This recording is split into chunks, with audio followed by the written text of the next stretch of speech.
अब हम बता रहे हैं न्यूक्लियस। न्यूक्लियस में क्या होता है? न्यूक्लियस में आप ध्यान दें तो ये होता है कि न्यूक्लियस हर एक एटम में एक क्या होता है? न्यूक्लियस होता है, नाभिक। इसे हिंदी में बोलते हैं नाभिक, हिंदी में बोलते हैं इसे नाभिक।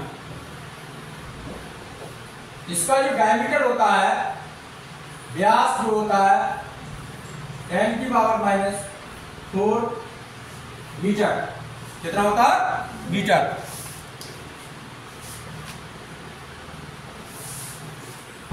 बहुत कम हुई है, नेक गाइड से नहीं दे सकते। कितना होता है? हाँ, और इसके अंदर जो नाभिक के अंदर होते हैं प्रोटॉन होते हैं। कौन होते हैं? प्रोटॉन और न्यूट्रॉन।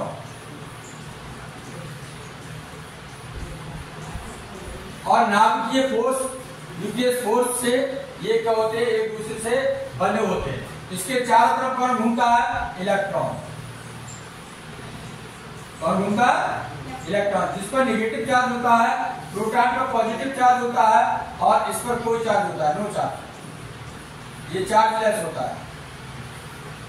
इसलिए ये दोनों सामने रह के कहां रह जाते हैं? इसके अंदर रह सकते हैं, इसके अंदर रह सकते हैं। और number of proton, number of proton equal होता है एटॉमिक नंबर, परमाणु क्रमांक, एटॉमिक नंबर। और यही होता है नंबर ऑफ इलेक्ट्रॉन। जितने होंगे प्रोटॉन उतने ही होंगे इलेक्ट्रॉन।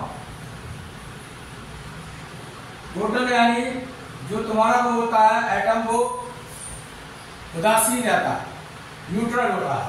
और प्रोटॉन और न्यूट्रॉन को योग करके यानी जो चीज आती है वो होता है एटॉमिक मास, एटम का एटॉमिक मास। तो इस चीजें इस तरीके से है ये कि एटॉमिक मास इक्वल होता है formula number of proton plus number of neutron.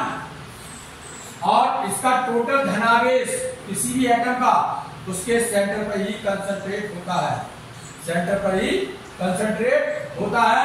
और बाहर जो पार्ट है ये इसका खाली होता है। ये प्रूफ कर दिया आगे चल के रदरफोर्ड नाम के साइंटिस्ट ने। रदरफोर्ड ने एक मॉडल बनाया था और उस पर अल्फा पार्टिकल की बमबारी की थी एटम के ऊपर।